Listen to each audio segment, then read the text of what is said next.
Great. So, welcome to the KIMIYA Healing. I'm actually very excited because today we have a special guest on the podcast.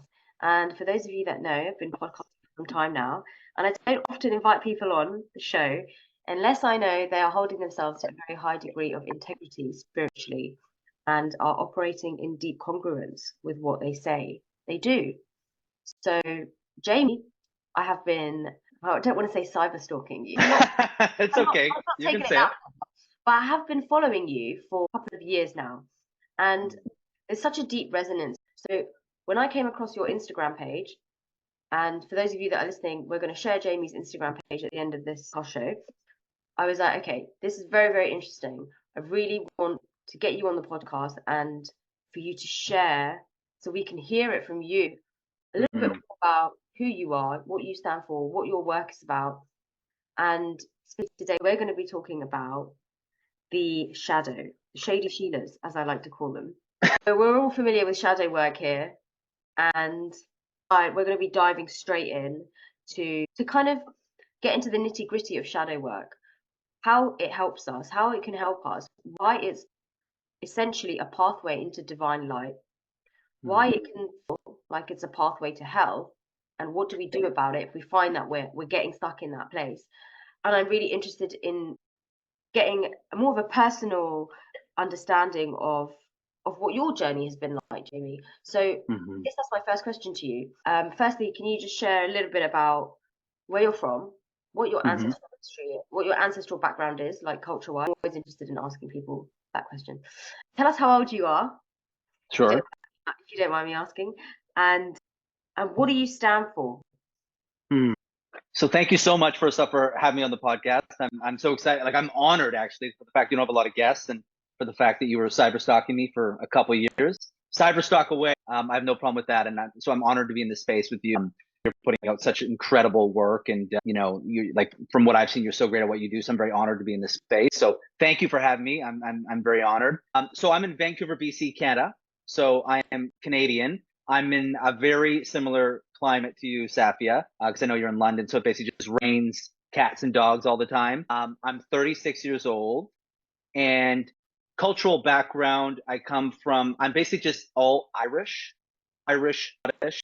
I'm basically all the pale countries. Basically, just take every single fucking pale country, and that's where I come from. So I wish there was something more. I wish there was something more interesting, like Spanish. Like God, I would love to have a little Spanish, and I have like more olive skin instead of this like freckled Irish, Scottish, and there's a little bit of English, a little bit of British in there as well. So that's kind of my background. So very plain Jane. My great grandparents were Irish, and that's about all I know. I don't really know much more.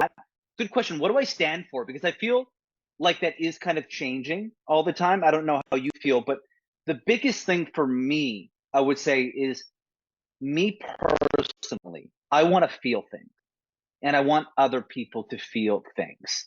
I want to feel so much, and I want everyone who comes in my orbit to feel the amount they're capable of feeling. And the one thing I think that I've learned about myself just through, I think, witnessing the impact that I have on people, which is maybe through my work and also just through talking through people in personal relationships. As I've come into my power, I've realized that I really activate people, and not to try and be like self-righteous with this, but just own what I feel that I've brought to the space. There's this activation where I think people feel safe to bring all of themselves, every single last inch of them. And so what I stand for is I want people to be totally liberated and free and feel safe to bring every single last inch of themselves to this lifetime, because we get one chance at this. I mean, our souls could have many chances, but us physically here in the flesh, we have this one opportunity, and I want people to be able to get out of their own way, because isn't that the biggest thing, that we're always in our own way? Yeah. Always. So I was saying that earlier today. Everything is everything is ever present, but we're in the way. always, that's, the body wants to take us to the divine. The body wants to take us to Bethlehem. The body wants to take us to this rising ascension place, but it's about us unconsciously, our programming, our operating system that's like, whoa, I don't know if I trust this divine light. So ultimately, if I could really break it down, what I feel like, what I'm here to do, what I stand for at this point in time, is I want people to get out of the way so they can witness the miracle emerge. Get out of the way to witness the miracle emerge. The miracle is inside them. They need to get out of the Completely. way in order to get inside themselves, right? Completely. It's that simple, that we have this miracle that's trying to take place, this miracle that's trying to transmute. But all of us, because this is why the thing that we're the most afraid of is our power, is our radiant light, is this goddess light that we have in us, that we want to give out to the world, that we want to receive back. But we have all these internal unconscious parking brakes that are like, whoa, that's a lot of fucking energy. That's a lot of power. I don't know. The important thing is, I don't know if I'm worthy. Actually, if I'm worthy of experiencing this. So I'm going to block and barricade this process, the process of the divine, from happening, because it doesn't align with my innate core sense of worthiness. And familiar, and what has been familiar for perhaps Completely. a lifetime or many lifetimes and generations, someone's ancestral history. Absolutely. So we're here to talk about shadow work, shadow process, which is so critical to spiritual growth. In one sentence, why is shadow work so critical to our spiritual growth? In one sentence, because the proportion of the shadow work holds the proportion of the light. Bingo. And so the depth that we are able to innately know, put it this way, the way that we're able to innately know our darkness, it's like this transmutation process of essentially we are creating space and capacity for them. So the depth in which we venture into the darkness or the shadow, the dark night, whatever you want to call it, we are essentially doing this process where we're going down so then we can hold the light that's coming proportional on the other side. And so the depth that we go, but the problem is, what we're going to talk about is that people often get stuck in that process, because I believe the light is the integration. The light is the forward into the new pathway, into the new iteration of our identity. But we have to go down to scrape, which is essentially completing the past. It's essentially coming into a space of reality. So we're in this space of reality where we can create, because that's where we create, is from reality. And we now have the somatic, physiological capacity to hold the divine radiance, the divine light. Beautiful. Jordan Peterson, move us. Here we go. Love it. So I want to invite you to get a bit vulnerable with me. Let's go. I'm really curious. In your 36 years, you've done a lot of work on yourself with so many different modalities, from energy healing to somatic integration to plant medicines. And we've been through so much in our lifetimes. You have, and that's why you've arrived at this place of wisdom and courage to be able to share, this truth so deeply. What has been the hardest shadow work that you've had to do in order to have like a breakthrough and get through into the other side? And how long was that process for you? Yeah, and it's very top of mind and present because it's the process that I just went, which in all was probably a 3-year process where I was basically initiated into the divine. And in terms of what the shadow work process was like, it's basically this process of what I see as this spiritual or divine initiation, where essentially everything in the unconscious rises. Everything in the unconscious rises, where it's this massive clearinghouse, absolutely nothing that you can hide from. There's absolutely nothing that you can avoid looking at. Every single aspect that's living in your imprint, whether that's past life stuff, whether that's ancestral material, whether it's your early life, whether it's your attachment trauma, every single piece is coming to the surface. And I just went through a 3-year process. It's not like I'm magically healed and I'm done, but this is this big chunk that would me onto this new pathway of my divine incarnation, of my divine identity. But I had to go through a process of having every single coping mechanism brought to the surface, where you can't run from everything. And the experience of what it felt like is having your deepest core fears. brought to the surface. And there was absolutely no memories of anything. It was like this dark blanket that just took over your life, and you were buried alive. You were lost at sea. You were in the sea. You had absolutely no idea what was going on. And I was witnessing the tear of my little boy, the tear of my ancestors, everything amalgamated into this one experience. And I was completely lost in the fucking darkness. I couldn't move because I had spinal compression. I was in the hospital. I was in excruciating nerve pain for 7 months, and I didn't sleep basically a wink for like 3 months because I was in so much pain. My nervous system was shot. I was in hyper arousal, hyper threat, because every single thing in my body was being brought to the surface at the exact same time. Everything. What triggered that, Jamie? Like, was that a how does all of that arise? Sounds like the floodgates open for you in a very Totally. intense, real, and somatic way. What? Yeah. So one was that I was deep into doing somatic work. So, I have this thing where we create enough safety in our body. And if we are someone who has a spiritual passage, or we have spiritual gifts that we're here to bring in this lifetime, we create enough somatic safety. Our body's going to take us through the process. So that was the first thing that opened up the floodgates, was I started to come home and feel safe in my body. The next thing was that I was going to go to Austin. So I live in Vancouver, BC. I was going to, at the time, go see about a girl that I had this kind of past life kind of contract to fulfill. And I had been called to Austin for about 8 months. My guides were just like, Austin, Austin, Austin. And the night before I was going to go to Austin, I was in the hospital with contracted, like, spinal compression, excruciating pain. I literally thought I was on my deathbed. I was suicidal. Couldn't fucking move. It's the pain that I'll ever experience in my entire life. And that triggered this whole experience of about a 3-year initiation, where I basically had to build my body from the ground up. And it was because Austin was about this process of completing a lot of karma for me. It was this process of fulfilling a really deep spiritual contract. But it was also, what Austin represented was the frequency of the higher self, my highest self. And my body was, oh shit, you're not ready. You have all this clearing that you have to do. So my body leveled me. So here's the thing. In order to usually heal in other realms, we have to incapacitate the logical mind. So this is why we have illness. This is why we have injuries, because what our body's doing, it's trying to put us into a place of total incapacitation so that another realm, another process can take over. And so this is often what happens in these initiations. That's why we have chronic illness, these different things that come up.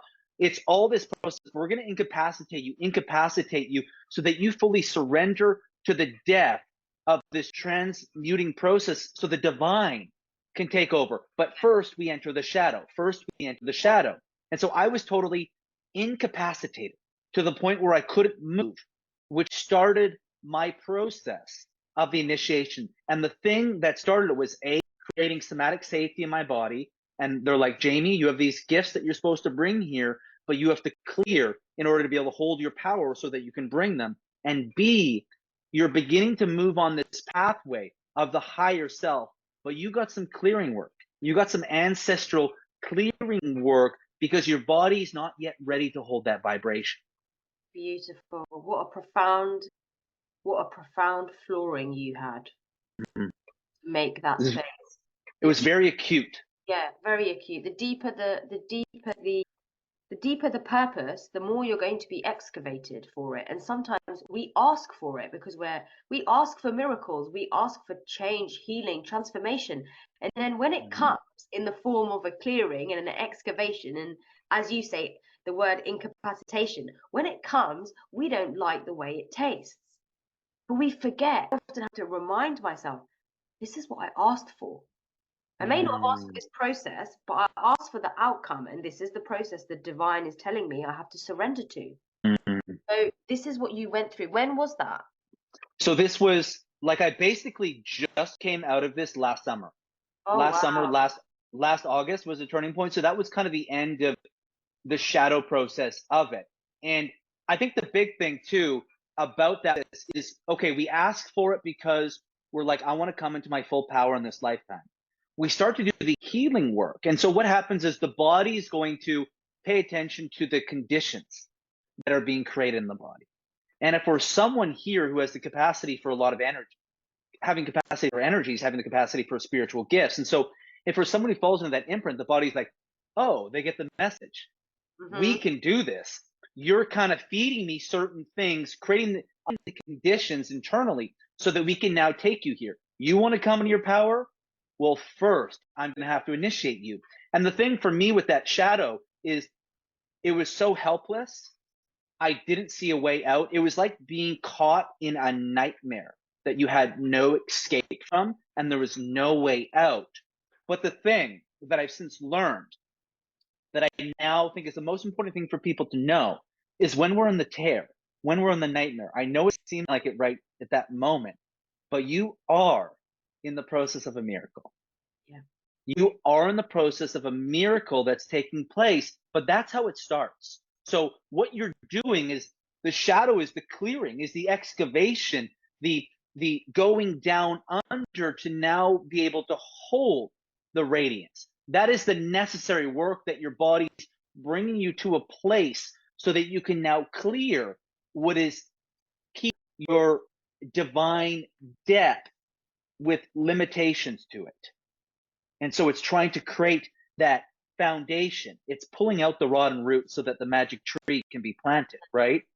And this is what we need to remember, and this is what I really hope that whoever is listening to this and might be going through a really, really challenging time, remember this, that this is the gateway to the miracle. The pain is a gateway to the medicine. The shadow is a gateway to the light. And we do have to keep reminding ourselves, because our minds are tricksters and they will convince us that we're suffering, convince us that this is unfair and life is not fair and it should be going a different way.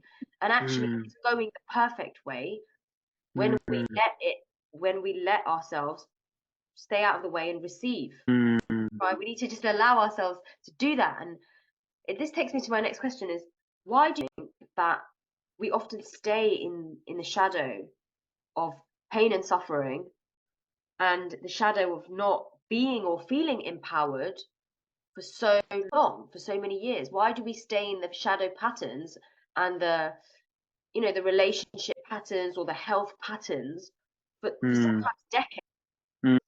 That's such a big question, and there's so many parts to this. And I think maybe I can lead into this. Is this idea where it's really important that we become aware of how we're complicit in our suffering, because I believe pain is unavoidable, but pain is energetically clean. It's clear. It fucking hurts.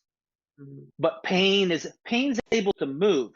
Suffering is pain that's stuck in stagnation. And so here's the thing, what the shadow iteration, the dark night is trying to do is trying to make us conscious of how unconsciously we are complicit in our cycles, patterns, and loops of suffering. And so the reason why I think we stay so much in shadow is one thing, we're just unaware. We're just unaware of what's happening unconsciously, of what's driving the ship unconsciously. So we're in shadow, but we're unaware that we're continually activating the shadow loops and patterns because it's happening below our awareness, because we haven't dove down deep enough, because there hasn't been enough safety that's been generated. So it's all happening below our awareness. So we're like, God, like why can't I get out of my own way? And it's happening below our awareness, right? So one thing, it could be happening totally unconsciously. Yeah. And that just means there's deeper healing work to do. We need to go deeper, and we need to create more proportional safety. We can make the unconscious conscious, right? So as we go deeper, we're making our complicit nature in our suffering through our shadow, we're making that conscious, which now gives us an opportunity to form a new pathway, a new identity. Also, shadow is familiar, it's comfortable, and we don't have to expose ourselves. We don't have to be seen. We don't have to ourselves. We have an energetic safety net. We have an out. Oh, I couldn't do this. Well, I felt like shit in my body. But if we feel good in our body, then all of a sudden there's no more outs. We got skin in the game. The light is on us. There's no more hiding. There's nothing more exposing than having yourself witnessed, freed, and integrate from your shadow patterns. There's nothing more exposing, because what you're saying is someone who's worthy of having all these beautiful big things, and now I have to hold the responsibility that comes along with it. There's also nothing more painful than being punished / rejected / abandoned, all those wounds, all those threats that the ego perceives. When you're your most authentic, exposed self, as against when you're hiding behind the veneers, right? Then you can kind of say, well, I didn't really give 100% anyway, because I wasn't really being myself anyway. But when you're showing up fully as yourself, and you risk being rejected, punished, sidelined, ignored, and actually you've got a really, really important message to deliver, or you're really being yourself, or you're showing your most creative work. Completely. And I think the big thing too is like, okay, well, why is it that we can move into the light? And you could break this down into what we're always trying to do sociologically is we're trying to stay close to the pack, to the herd, right? And so what happens when we now move, and this is the process, there's an ancestral severing of a cord that happens when we move into the light. And in the work that I teach, it's now we become our own energetic island, which is now we've severed from the family of origin. Yes. We've severed from the family lineage. It's not the point of separated. We still are connected, but we're able to now, we're freed up enough to complete our own innate soul mission and purpose in this lifetime. And so when we move into the light, now the attachment to the family of origin, the attachment to the family lineage changes completely. Yes. We are our own person, our own space and time, and that is the ultimate level of nervous system exposure. And that's why we can't move to that area until somatically we're ready to hold that. Absolutely. To hold that capacity, that light, that depth of responsibility. And what that also means is that we're in our innate source, masculine, feminine energy. It means we've now built structure for our inner child. One thing we stay stuck in shadow work is we're a feminine divine woman who's living in her protective masculine. We're a masculine man who's still operating in his feminine, or we're still a man at some level of the unconscious with the inner child. And so when we now create the structure to move out of those things, that's another reason. But now the cord has been cut. Now I'm Jamie Ray. I am here in my total power that is in unprecedented depths and levels of my entire lineage. Beautifully said. I couldn't have put that better myself. I honestly couldn't have. I tried to articulate that in my podcast called What It Means to Be the New Ancestor, and why it's so challenging to step into that space because of that separation. You called it like the cord to the ancestral lineage. Yeah. Separation is very real. When you do that work, you actually can feel the line shifting, and you taking your space, your throne, your seat in a completely different vibrational plane that is not occupied before. It's not occupied by it. And there's a feeling, if you misinterpret that vibration, you can misinterpret that as being and feeling completely alone. And at some level, I had to say to people, when you do this work, this ancestral healing work and this empowerment, embodiment work, you're going to have to get used to that, tasting that frequency of I am alone here, right? And not see it as separation. It's separation from the level of vibration to do with that ancestry, right? But connection with something deeper. So yeah, there's a separation at an ego level, but there's a connection at a spirit level. So I love the way that you articulated it. You only know your journey, right? Completely. And so, it is loneliness. It is isolation, but the frequency of that changes. If I could relate it, it's becoming a ship lost at sea to all of a sudden you become a lighthouse. You become a lighthouse for other ships to now find you. So what's happening is you're becoming your own energetic island. You're now emitting your divine so other seekers can now find you. And so that is, and so it takes this total surrendering into the abyss, into emptiness, because walking a path of the divine is perpetually a walking the path of the unknown. It's the complete frequency of the unknown. But the thing is, you have such sovereignty and self trust through your own vessel that it doesn't actually feel like you're alone. It feels like you're more found than ever, Ever before, yeah. ever before, even though you are in this empty void. But the energetics of the empty void have changed through you. That is the truth. That is the truth. Yeah. I want to just, whoever is listening to this, take a moment and look this up. If you ever feel like you're going through the deepest initiation of your life and you're like, I am so alone, like I have separated so far from the vibration of my ancestors, my family, I am in this place, I don't even know who I am anymore. Please listen to this twice and remember, like you're here, you are here to be your own unique vibration. Be that lighthouse, keep shining. Don't look back at the groups of people or the ways of life that you used to embody and that you used to find normal or comfortable and think because that doesn't resonate with you anymore, you're not doing that anymore, or you've moved away from that, there's something wrong with you. Yeah, you've moved on, you've evolved yourself, and there is part of evolution calls us to be in solitude, to call in our new tribe, right? And the thing I was just going to say to that too, that I think is really important is, for anyone listening, that idea of like, okay, because what we're afraid of is the abyss or the void. And so what is the abyss or the void?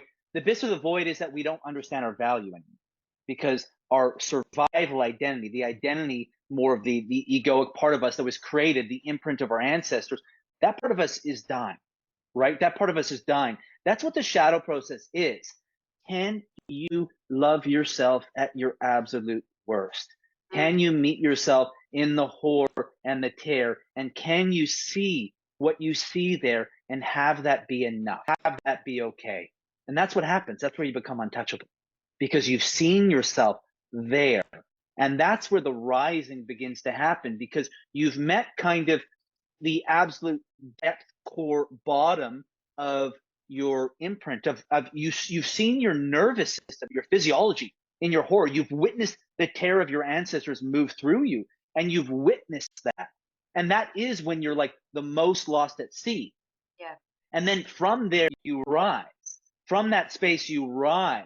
And that is where you create this finding yourself in the dark. It really is about finding yourself in the dark, but that's what the shadow process is doing, is getting to the point where it's, you're ready. You're ready to move into the light. You've seen yourself here. Now you're ready to become a lighthouse. Absolutely. And it is meeting those monsters within and the horror and the terror. And we're talking about quite extreme states, because we're talking about extreme states of light and divinity. So we must talk about extreme states of shadow. When you start doing this deep healing work, you will be shown monstrous things like what you talked about that you went through, spending 3 months not sleeping and 7-8 months in excruciating pain in your spine is a huge thing to go through at all levels, right? That can completely rewire your brain, that level of pain. And these extremities that we experience are, when we call in a higher path, often very, very necessary. And that meeting of that grotesque shadow that we never want to share with anyone, and we never want to, it's a meeting. It's not a indulging. This is one thing I've noticed. I've been taken very deep into shadow states, and shadow states that I wouldn't even, want to put words on, because they've been so horrific that I've had to see alone within myself. And I have noticed that there's a benevolence that's offered, which is, if you just meet this, you just go there and just accept it, and just don't try to do too much. Don't judge it, don't try to change it, don't try to make this into something it's not. Just see if you can meet yourself there. Kindly, you rise. You rise. It's the way you did it with your body was really, it kind of gestured how it feels when you rise from that place. And that's been my experience as well. You don't have to go into the shadow necessarily to these deep, deep, dark states and start doing too much. Just have to just observe and accept that this is a vibrational state that you can choose to belong to, or you can see it, understand it, feel it, and then go, okay, it didn't destroy me. Can I love myself here? A little bit, and then you rise a little bit. Can I love myself here a little bit more? Yeah, maybe it's possible. Do a little bit more and a little bit more until that shadow state no longer terrifies you.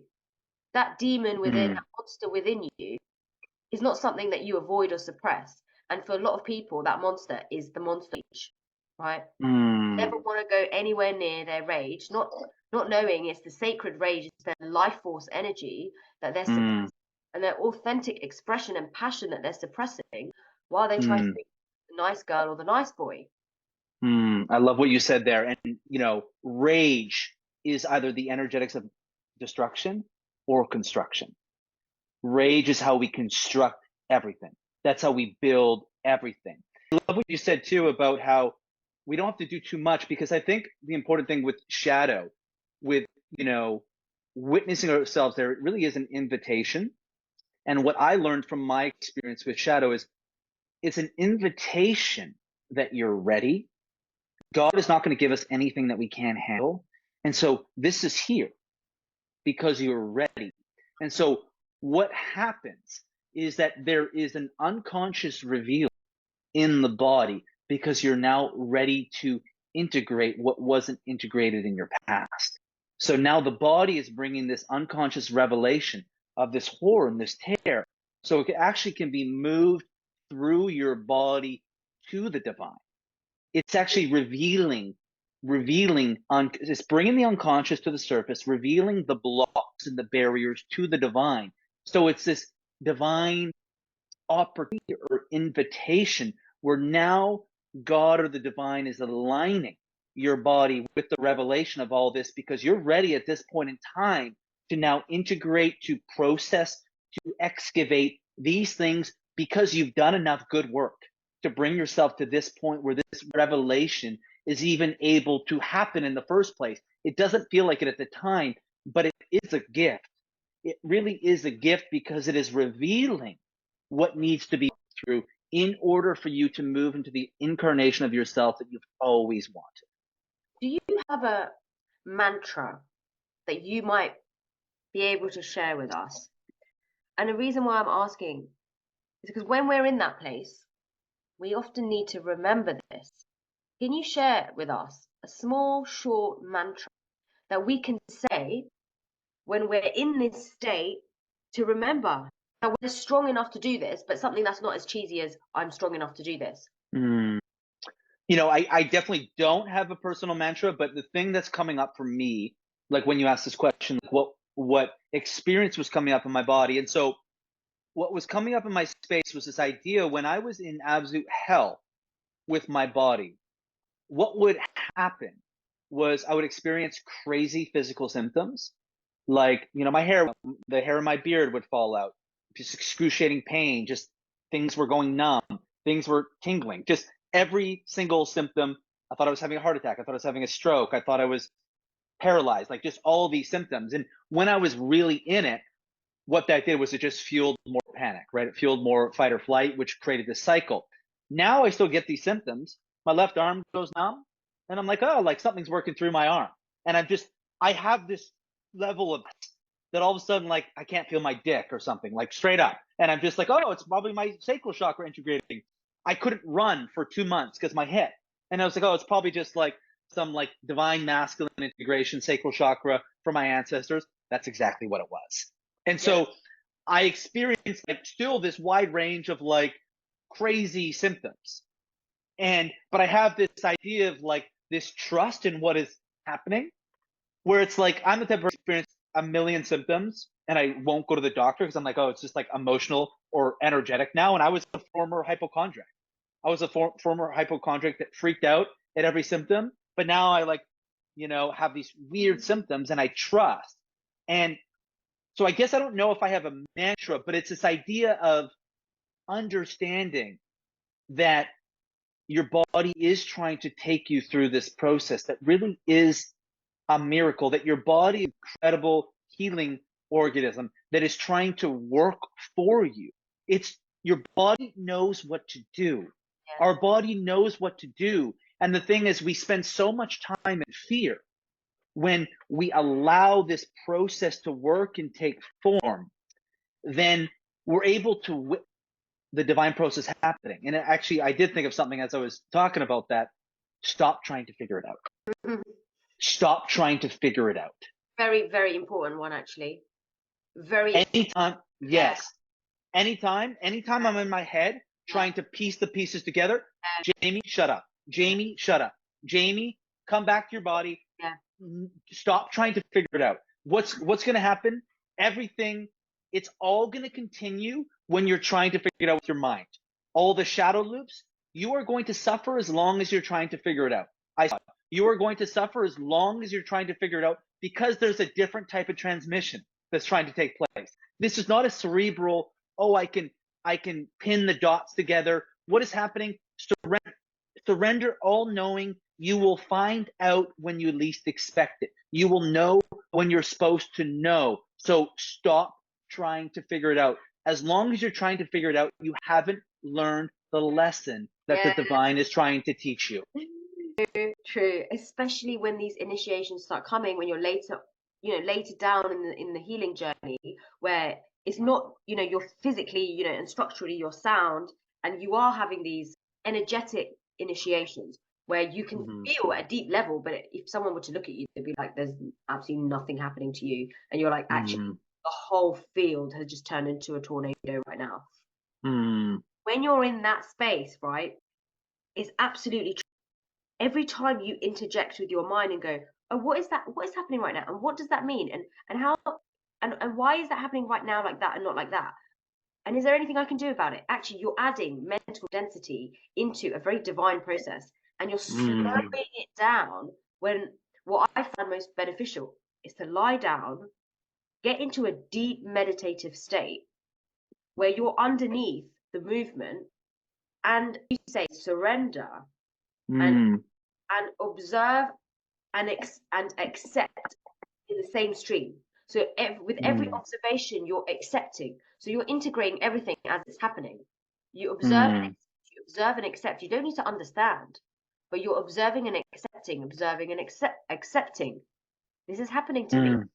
I trust that this is happening for my highest benefit. And when you do that, suddenly you're like, does the glory ever end? Because the divine is like, oh, you accept.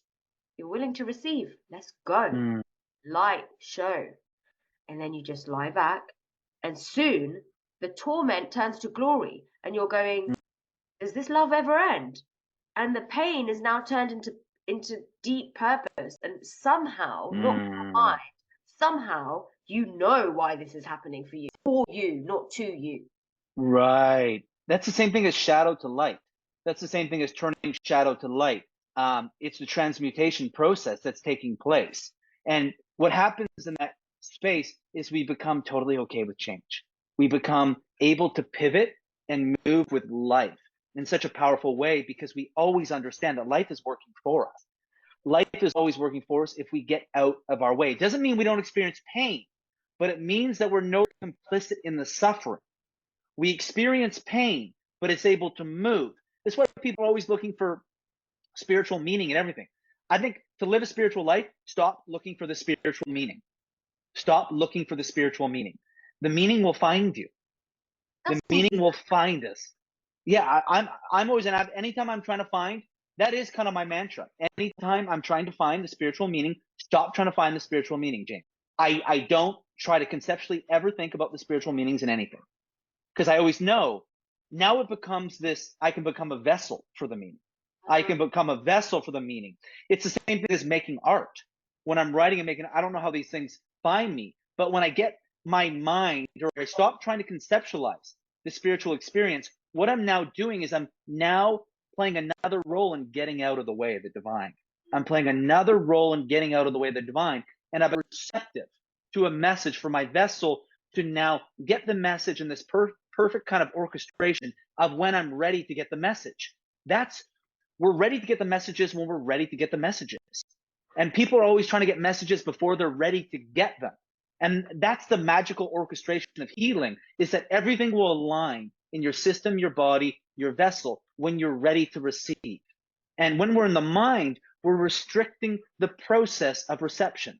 We're restricting the process. That's why people suffer, because they're here trying to figure it out. What they're trying to do is they're trying to extort a sense of safety and control. Yes. When we get our mind out of the way, they're saying, I surrender all control. I surrender all knowing, because I know that I already innately know somewhere. And when I get out of that process, I'm going to allow another sort of transmission to take place even below my awareness. That's very powerful. And what's coming up as you do that, has that changed your level? Has that changed how patient you are as a person? It's completely transformed it. It's completely transformed my capacity to be present, my capacity to be patient. The most notable change is how I respond to change. Like, I respond to change, I'm like, all right, I'm so adaptable to change. And I find that it has this difference in my ability to kind of go through life, like to move with life, because I'm just I'm trusting that there's something breaking through in me for my highest good, and I'm not trying to figure it out, and I'm not depleting myself energetically. I'm not exhausting myself, because it's so exhausting trying to figure it out. And it's completely allowed, as you say, me to be patient and to just be more anchored in my body and be like, okay, and to welcome confusion, actively welcome. I'm confused right now. That's a big one. Right. I'm not sure I'm there yet. With welcoming confusion, I'm very much a lover of clarity. You probably got that gist already. Maybe that's an edge that I should explore a little bit more. Welcoming confusion. It's a really because lesson in humility, isn't it? Like, if we can be confused, then that means we don't need to know it all. Well, and I think the valuable thing there is, if we're welcoming confusion, what's happening, again, there's egos being severed a little bit more, and we're being humbled, and we're moving into more of a space of humility that we don't really know. And what's happening in that space is we're up-leveling consciousness. Our consciousness is now yet expanding, because confusion is always the precursor to clarity. Confusion is always the precursor to deeper, more profound clarity. If we don't welcome confusion, what's happening is clarity can be more of, I need to be in control. I need to know. But when we're welcoming confusion, actively in the process of being receptive to confusion, we're allowing a deeper process of clarity to emerge. Very creative. I'm thinking back as you're talking. I'm seeing all my creative processes and inflections where I've had to, make really big decisions, or I've wanted to create something really big. Usually it's I've wanted to create something really big, like a big change, my life, my business, and it's required me to stay in this messy middle of confusion, and I don't like it, and I want to get all these spreadsheets out, and I want to know, and I want to calculate, and I want to figure out the path, and I want probabilities, and it never really it's never really easy. But the confusion doesn't last forever. It may last a few weeks or a few months, and then you do come into clarity. But what you're suggesting is that there's a higher value if you can stay with the confusion. And what do you do when you feel the confusion? What, feel into the vibration of confusion? Take me through the step-by-step process for people who are going through transitions in their life, right? Maybe it's their business, maybe it's their relationship. Do you stay or do you go? Right? Maybe it's their job. Do you stay or do you go? Right? Whatever it is, maybe we want to build a house. Do I do it this year? Do I do it next year? When you have confusion that arises, what's the step-by-step process to actually stay with it and not start trying to sort through the jumble? Yeah, and the overarching theme of this, as you were talking, so that is what I view living a spiritual divine life. You are making art with your body. You are an artist of the energetic body. That is how I view living a spiritual life, because I'm an artist, I'm a writer, I'm a creator. And so the process of when I'm there writing, when I'm kind of surrendering control, the ideas are coming to me, right? I'm more in a state of flow. And so the same thing with these divine loads. The clarity comes when all of a sudden I'm engaged with life and I'm like, oh shit, that's why my right hip was bugging me. This is attachment now, my right hip. That's why that relationship wasn't right. It all comes to me when I'm out of the way of trying to figure it out, because there's another process trying to happen. So I'm in the role, I'm an artist of life. And my soul, my body, my energy is the canvas. Or is the brush, and I'm painting. I'm creating, because being a spiritual life is the perpetual nonstop process of being the creator. You're perpetually using the paintbrush to create on a canvas that has never existed before. And so you have to treat your experience as you are this energetic human artist that is perpetually painting in the unknown. And so that's the way that I kind of see it. So about confusion, the only thing I really have to say to that is we have to claim the confusion. Claim your confusion. I don't fucking know. I don't know. I don't know, and that's okay. I don't know, and that's okay. Because again, what's happening there is we're actually exposing ourselves. We're exposing ourselves, being like, I don't know. We're being humbled. We're putting our space into an era of humility. But exposure is so important, right? Because if we're trying to hide the fact that we don't know, then we're hiding an aspect of ourselves, which means that we're not allowing the process to fully take place. So when we're constantly exposing the most authentic nature of what we are and what's happening moment to moment, we are now giving the full depth of our unconscious. We're bringing it up and being like, this is me here right now. I don't know. I don't know what my next step is. I don't know where I'm supposed to go. And so now we're giving the process its opportunity to move. But if we're trying to conceal the fact that we're confused, then we're all of a sudden saying that it's not okay for me not to know. It's not okay for me to be confused. And what happens is we're restricting the flow of the divine. We're restricting the flow of the miracle to take place. There we have you listening to this pod, 100%. Okay, this is beautiful. I can certainly relate this to my own process. Personally, professionally, this is wonderful stuff. I'm so happy that you're here sharing this so articulately as well, and to allow us to put it all into action. Do you think that we can become addicted to shadow work and to all of the spiritual healing? 1,000%. And I think a lot of people do, because I think, okay, addicted to shadow work, addicted to healing, like it can be, I'm not saying for everyone, but this kind of self-righteous error that I'm doing the work, right? And the question to ask yourself is, am I doing the work, or am I continually creating more work for me to do? Am I work, or am I continually creating more work for me to do? Because again, what happens is the light is the integration.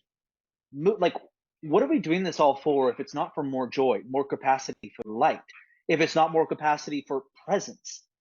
What are we doing? And so I think it can move into that air of doing the work does fulfill. Other addictions can merge now into this addiction of I'm constantly developing myself, which can be its own kind of ego suit, right? When actually what happens when we step into the light, now we're saying, this is me. What we're actually doing is we're actually showing our innocence. I kind of see the light as like childlike innocence. Like I have this theory that God are babies. Like God are babies, a baby, just this purity. So we're always trying to get back to like capture some depth of that essence. And that's when we move into the light. That's when a woman is in her divine feminine. She's radiating, she's glowing. It's like, what's going on with you? And she's kind of the essence of like a newborn baby. Like I know that's kind of weird, but like she's got that kind of glow, that angel like goddess godlike glow to her. And so I think people do get addicted to it, because moving into the light is all of a sudden we're allowing that innocence to be seen. All of a sudden we're not energetically dense, we're energetically light. And people in that space are like, what do I do here? Yeah. What do I do here? And the thing that we do there is we become the gift. Now we move into a divine exchange with the universe. I'm going to give you my gift. I'm going to receive the gift in return. That's when we're healing the collective consciousness, and we're also receiving abundance back from the universe at large. We're worthy by going right. out living life instead of staying in the shell, in the cave, as I have done for a certain number of years, definitely, and staying on healing all the time.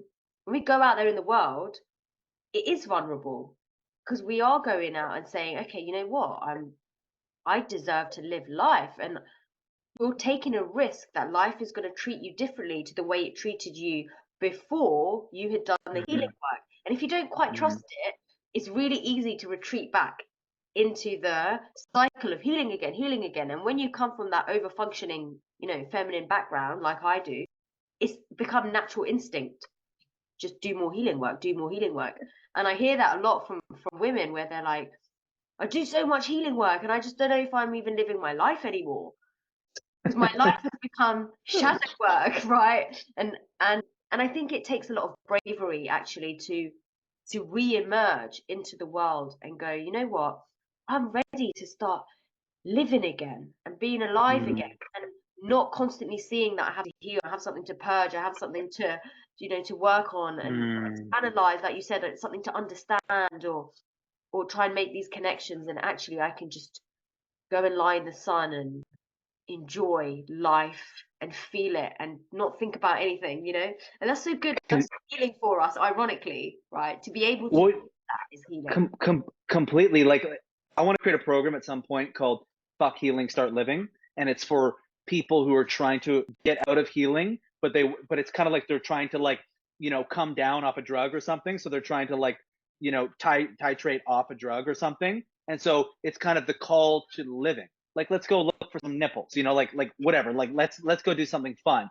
So it's about how do we actually live when we become addicted to healing. And I think the most important thing that you said there that I picked out, it was so great everything you said, but that when we move into the light, what we're now saying to other people, to the world at large, is I am worthy. We're actually making a declaration that I'm worthy. And we stay in the shadow for so many reasons. One, we have to forgive. We have to forgive our past in many ways to move into the light, because we have to let go of the past. We have to let go of the past in many ways to move into the light, because the light is we are now the creator. It means we're in reality.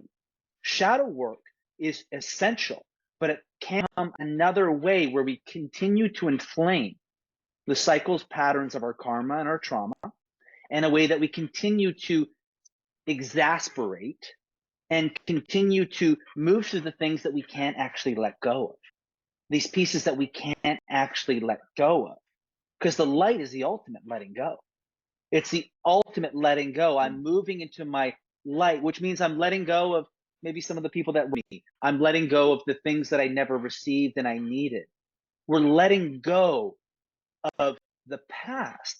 We're becoming complete with the past. So when people are addicted to shadow work, in many ways, what's happening is their body is holding on to the past. That's so true. 100%. This is deep.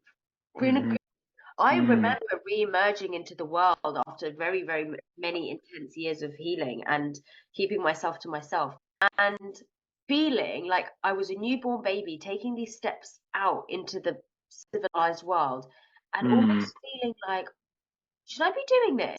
Is this right? Am I right here? Like, and it was actually quite like there was some shame there around joyfully and in my abundance and in my gratitude, in my light. There was shame around me in my light. And I was thinking, I kind of could feel like my body retreating back and go back to the cave and go and find some inner work to do. And then I'm like, actually, no, like this is the work, living, being alongside other people, sharing your voice, sharing your cooking, whatever it is, forming new friendships, new connections, collaborating. Like this is work. Because what it's doing, it's also making the admission that your life is never going to be the same.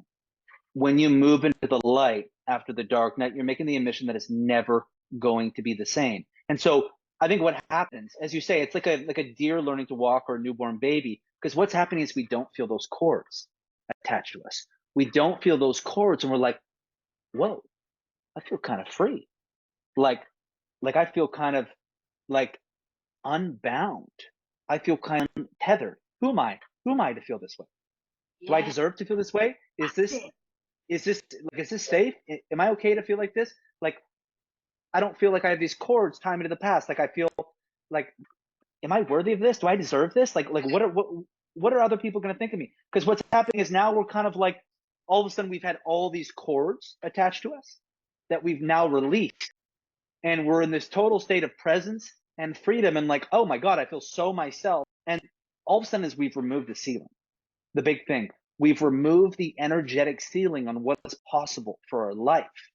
And that's a little unnerving for the system at first, because it's like, whoa, I don't feel the box of survival. I don't feel the box of being contained to my ancestors, my family of origin. I feel untethered. I feel unbound.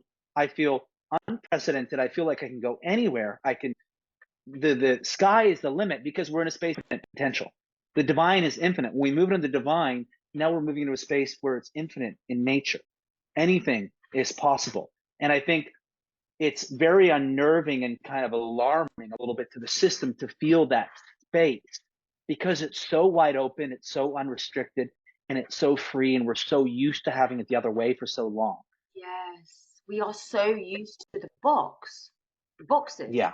We are, and we don't even, if you say to anyone, are you used to living in your box? They'd say, what are you talking about? What box? But we all They don't have even know they're living in a box. to know they're living in a box. But we have these boxes Yeah. so at so many deep, unconscious, subtle levels, and they Mm-hmm. sometimes don't even feel like boxes until we break out of them. Absolutely, this is rich, rich, rich food for thought, Mm. for the heart, for the soul. Amazing. Amazing. Do you feel like that right now? Do you feel untethered, free, and open to the unlimited potential that's available? I do.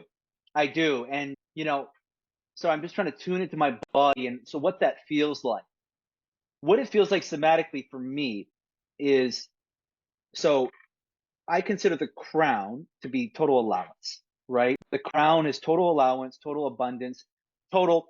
When the crown opens, the ceiling on your potential has now been removed. So when the crown opens, the potential is divine, right? So it means you can go as high as you want. But that's working in coordination with my feet being firmly on the ground with the root. So it's like the energy of this. We're moving in both directions. And so it feels like bright energy. It feels expansive. It feels like you're going to be able to do something that has always been elusive to you. I actually feel capable.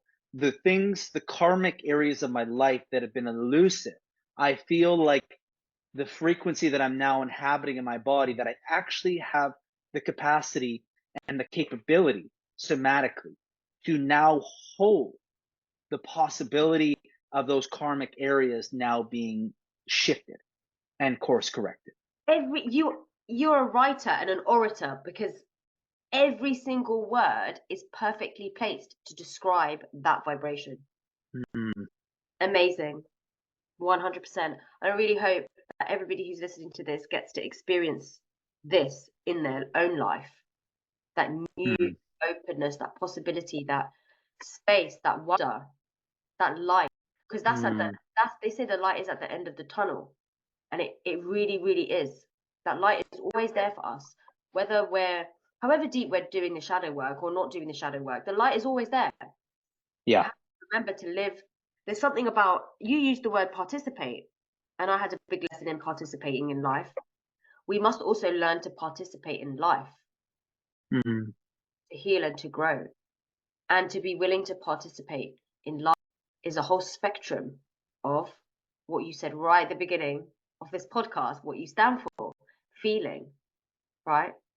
Mm. I love it. It's interesting. So the nuance of what you said there, I want to speak to that for a second, because you said the idea of participate.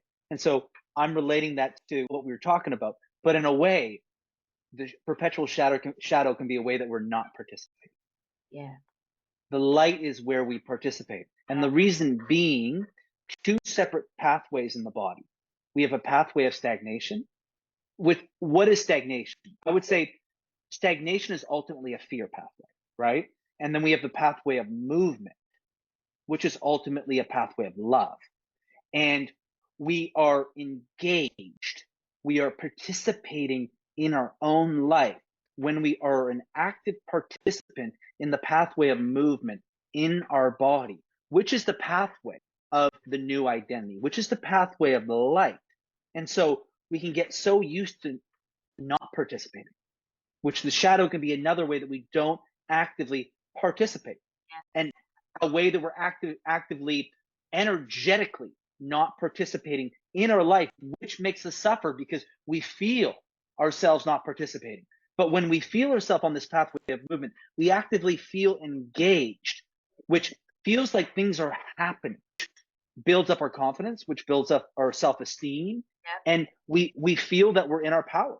And when we feel that we're in our power, guess what happens? We can be totally present. Absolutely. And it humbles us, because when you actually are in an active participation and movement with life, you are, by virtue of the nature of the reality, you are going to make a few mistakes along the way. Nothing is going to be completely smooth sailing unless you're on a really boring path, right? So you're out in the wilderness, and that's going to test you, and that's going to evoke you, and that's going to, you're going to get your feet wet, you're going to get your hands dirty at some point, and it's going to be also beautiful, and you're going to experience miracles.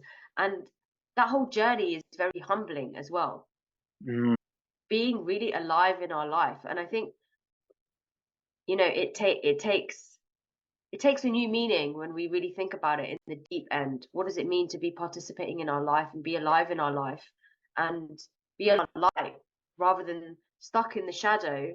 They're stagnant, as you put it, not moving and thinking that we're doing healing work when actually we're just in the swamp, right? Like, what? Complete. I love what you said there. Alive in your life, alive in your light. Because it is the same thing. Those things do feel synonymous to me. Alive in your life and alive in your light. When we're alive in our, alive in our light is about being on a pathway of movement. That's what it means. We're in the internal pathway of movement. Because what makes us feel better than anything? When things are moving. The frequency of movement is the frequency of joy.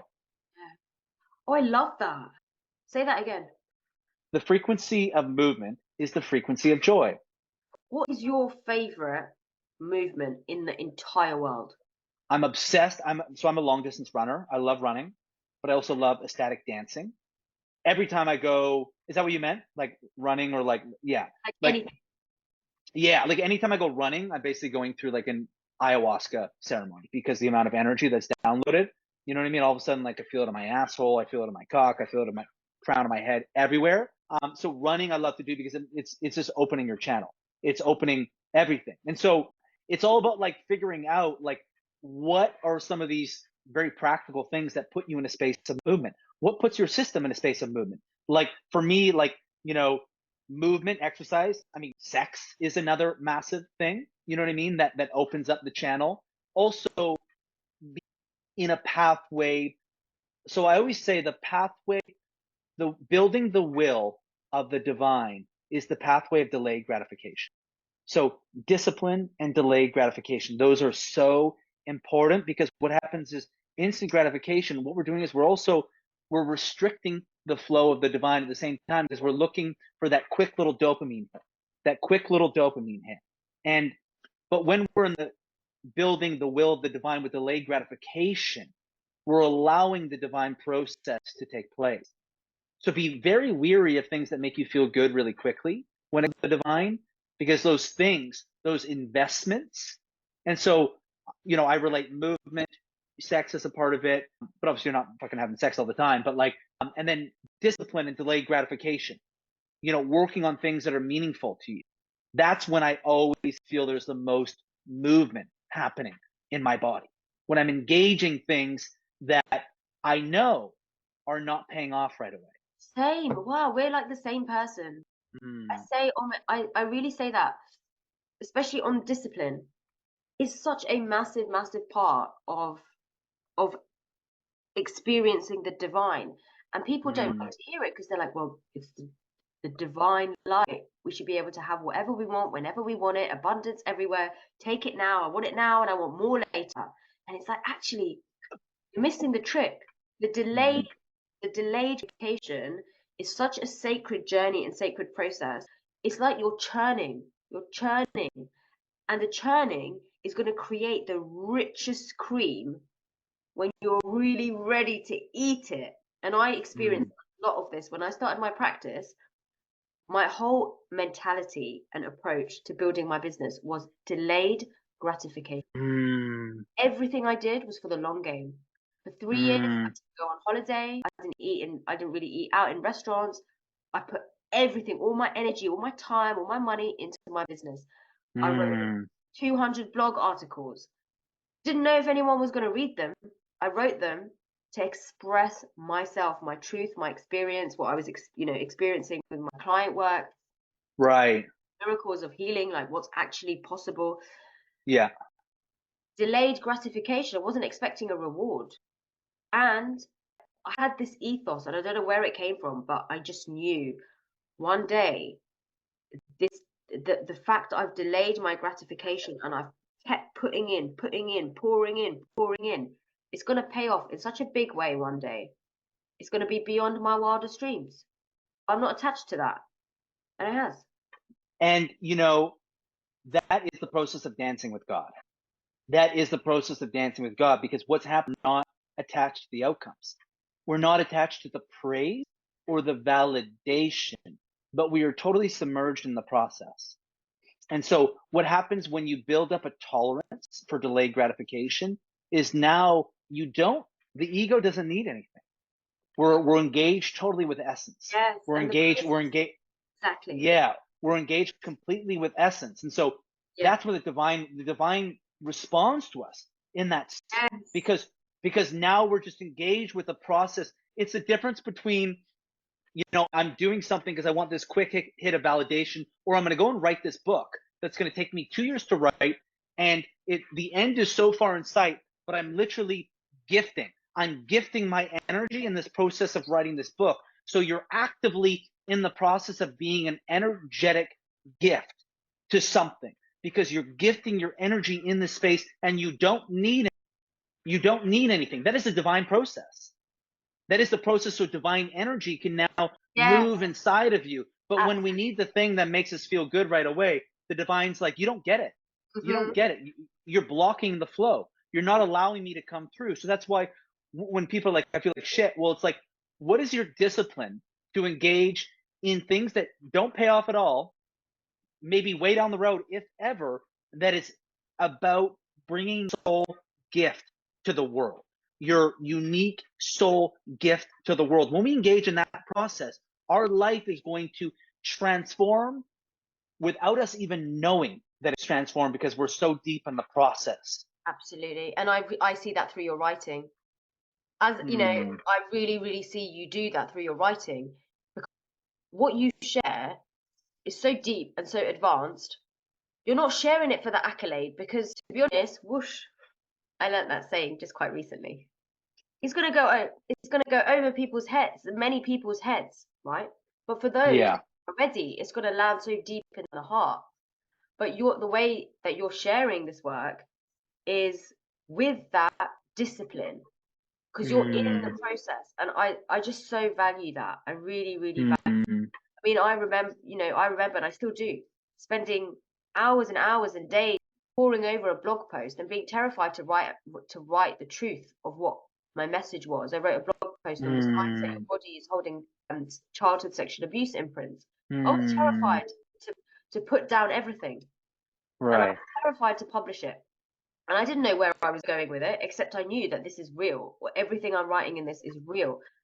I ended up writing, and it's like over 150, nearly 200 items of indicators. Bodies holding childhood sexual abuse. Put it all in a blog post. And I said, you know what? If I'm going to get arrested or blasted for publishing this online, so be it. But if it helps one person in this world to know for sure that they're not crazy, that this is a real thing, that somatic symptoms are real, I put it out there. And honestly, since then, it's had like maybe more than 6,000, 7,000 people have read it or viewed. And I've had so many people just write to me from all around the world and say, I resonate with absolutely everything on that list. I've searched for years to try to find why I feel the way I feel. And I think, wow, what place was I in when I wrote that? I was in a place, I was in the process of delayed gratification. I wasn't like, let me publish a blog post so clients can contact me. I was in a process of, let me share what is uncomfortable to talk about, Mm, but it's so real and so important. And let me be in the process, the excruciating process of writing it and putting it out there, putting my balls on the line, so to speak, by taking a risk. And mm, it's been incredible. That's my most profitable blog post so far. That blog post is worth to my business tens of thousands of pounds. And wow. to other people's lives has changed their life because of the work that they've come in and done as a result of that. And if Mm. we write from that place, if we write with delayed gratification and with discipline, I really believe we can change the world. Completely. And first off, that's incredible that you wrote that and people responded to that and that you had the courage to put that out. That's amazing that you're able to do that. I'll have to read that at some point. Be willing to die for the truth. Be willing to die for the truth. Care more about impact than popularity.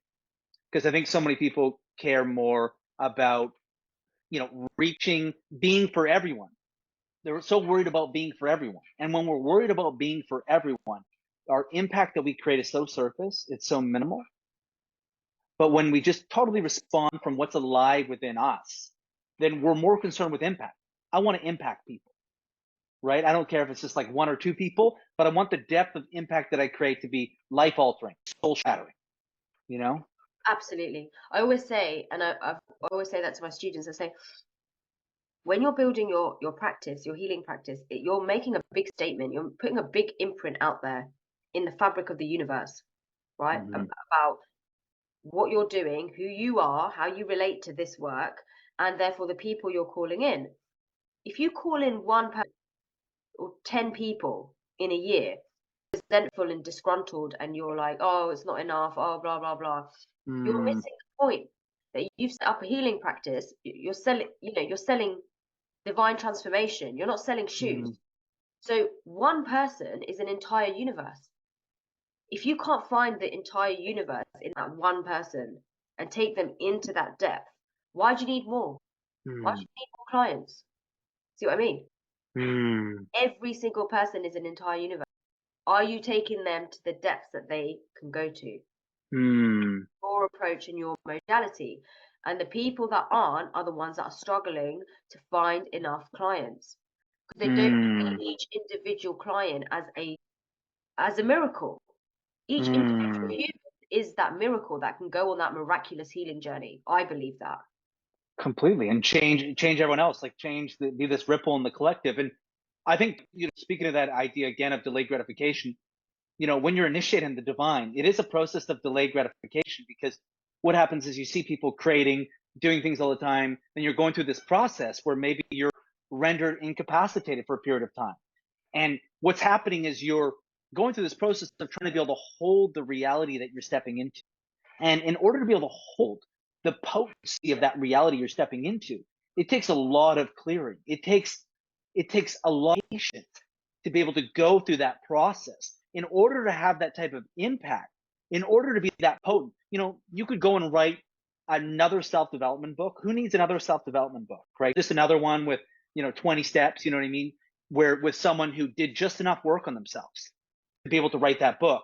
But then there's someone who's been initiated, incapacitated, unable to move, that was patient through this process, that was able to be brought to the depth of them, and they were patient and they waited until they were ready. And then they created that book. That book's probably going to change the world.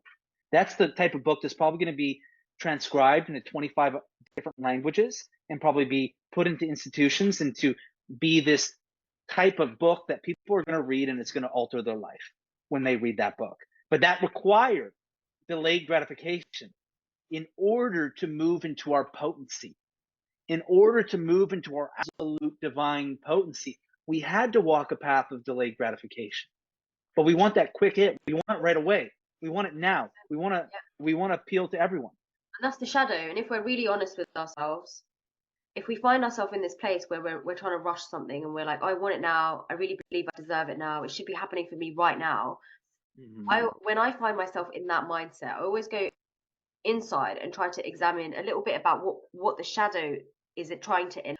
And then I Mm, often find myself coming to this place where I'm like, place of real self-honesty, where I end up saying, actually, the truth is, I'm not ready right now. mm, I don't have it right now.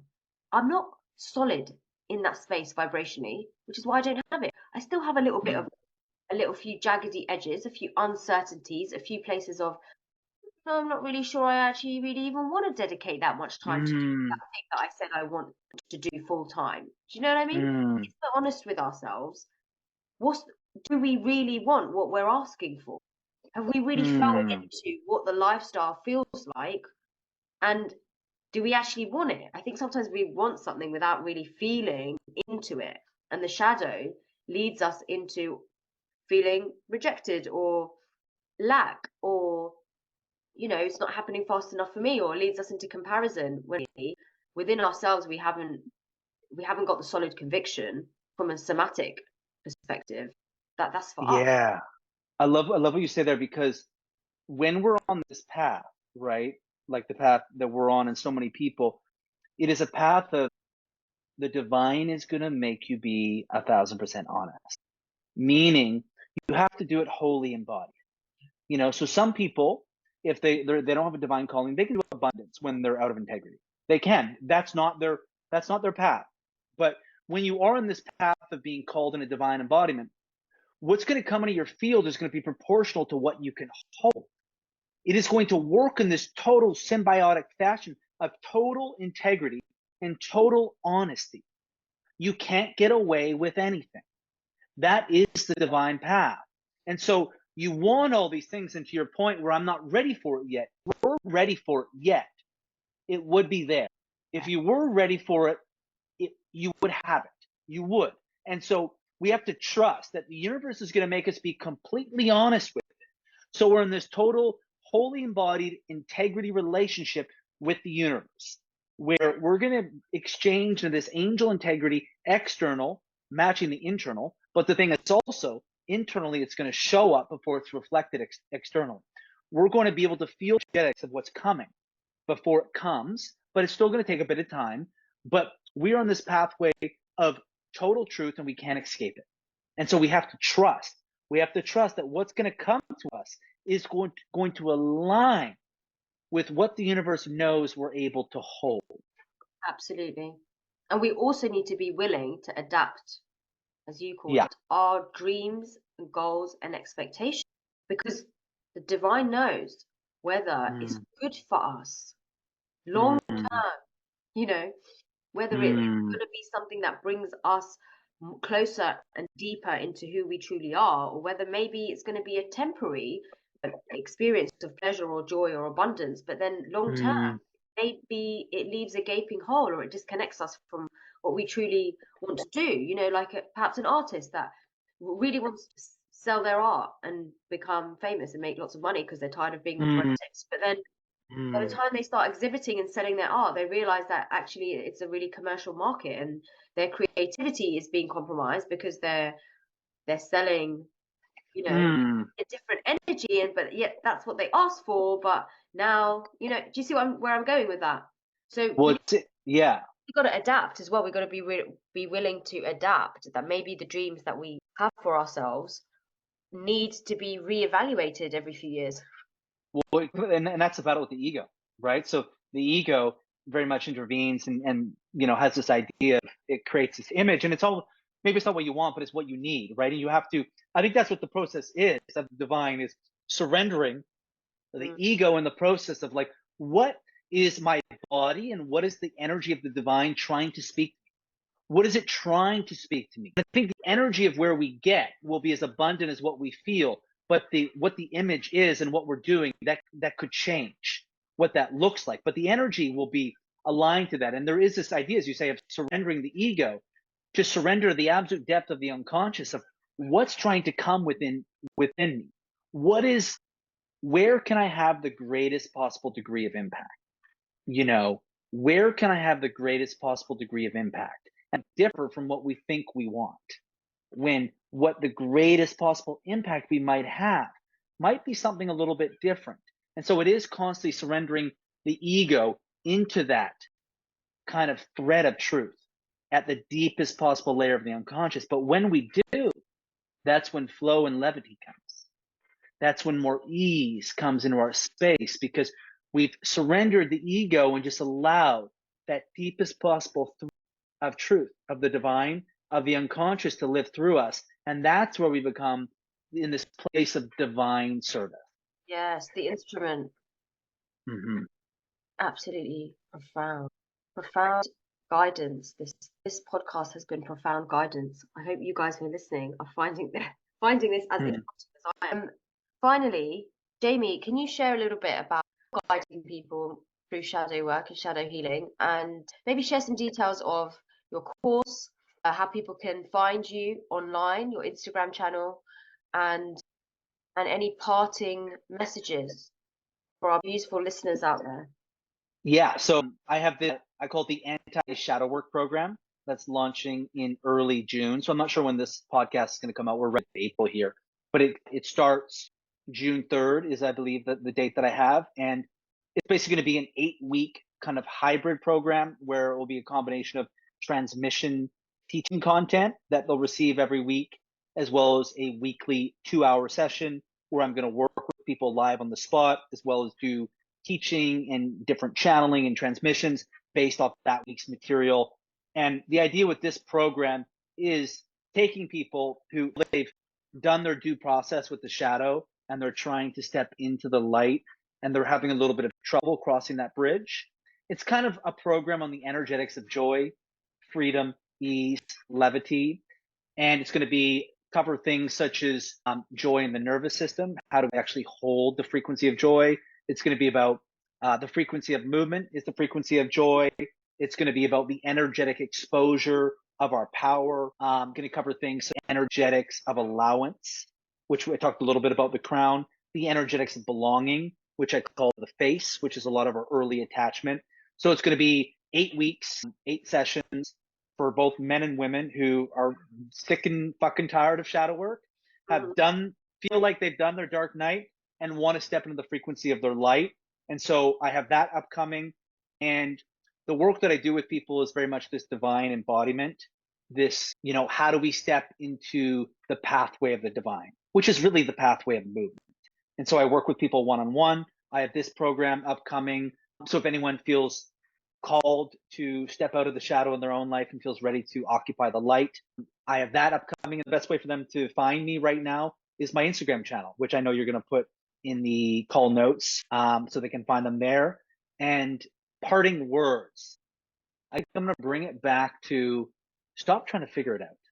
Stop trying to figure it out. I know it's going to feel painstakingly difficult at times, but when you stop trying to figure it out, what's happening is you're making this admission that you're trusting something deeper. You're trusting your body, you're trusting the process, and ultimately you're trusting the divine. Because when you're in your head trying to figure it out, what you're ultimately to the divine is, I don't trust you. When we're trying to figure it out in the head, but we're ultimately saying to the divine is, I don't trust you. Guess what's going to happen? Our crown chakra is going to be totally blocked. Absolutely spot on. I'm telling you guys, this is the truth. Jamie is spitting the truth. I have experienced this myself because I've done this to myself. When you keep trying to figure things out and ask the question over and over again, you're saying to the divine, I don't trust you. Yeah. And the divine, and your reality, and your reality is going to represent that. Your reality is going to represent one of fear.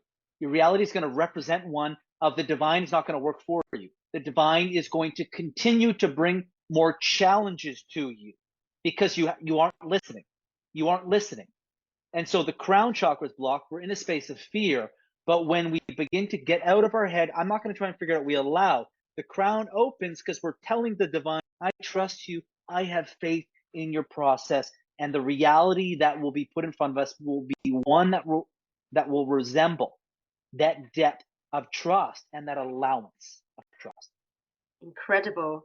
If you have been as inspired as I have by listening to this podcast, please check out Jamie's Instagram page, which is jamie.n.rea, spelled REA. and you will find all of his amazing, incredible writing and teachings available very generously, Jamie. I must say, very generously. All your teachings you have made available, and these are deep, profound, energetics of spirituality, truly available for free. So please, guys, check him out. Soak up this page, soak up this wisdom, save some of these posts for the times where it's getting challenging and you need to remind yourself, share these with friends, because you don't know whose life is going to change. And yeah, I just hope that you've enjoyed listening to this podcast, and that you've taken some things away, maybe made some notes for yourself, and don't try to figure too much stuff out. Jamie said we're all on the path of liberation. Let's not think about anything, guys. Let's just go with the flow. Do less. Put the pen down. Let's make a promise to ourselves for this week to do less. We're all in this together. We're sailing this ocean together. Let's not try too hard to tax our brains to figure out too much. Let's take this as an experiment, an invitation to experiment with doing less, trusting more, and going with this flow without needing to know where it's going to take us. Let's just go a little bit with the flow. So Jamie, thank you very much. Thank you for your time. Thank you for being here. Thank you for your wisdom. Thank you for being so honest in this space, and for being so daring and bold. And if you're interested in exploring Jamie's course, please check it out. I have a shadow work course as well, which is available at the School of Healing Alchemy. You can check that out as well. And I hope that this won't be the last podcast that we do together, because I think we've got lots more to what did they say? What's the saying when you chew the something? Wasn't it old English sayings? You can tell I'm not very good at. I've never. If it's an English saying, I definitely have no idea. Anyway, we've got lots more that we can talk about, really, and we can dissect and bring some light to, and bring some laughter to. Yes, I love that. Bring some laughter to it. So important for such important medicine on this journey, because it can be pretty dense. Safi, it was an absolute pleasure. Thank you for having me here. This is definitely not the last time that we're going to be in this space, connecting, collaborating, and creating. And, you and I will see one another in Morocco, right? 100%. Guys, watch this space. We're planning something awesome in Morocco. The land of Morocco is calling us, and is calling you perhaps for some energetics, initiation, and healing work. Direct. Here we go. Spirit in the desert. So watch this space. We love you all, and see you on the next one. Thanks so much. Amazing. Jamie.